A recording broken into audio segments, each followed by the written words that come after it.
ముచ్చటైన మన ఊరి కథ ఒకటింటారా అచ్చమైన పచ్చ పల్లె తీరునే కంటారా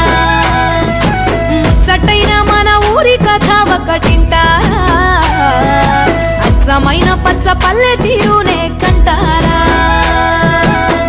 తెల్లవారి కోడి కూత కోయిలమ్మ తేనె పాట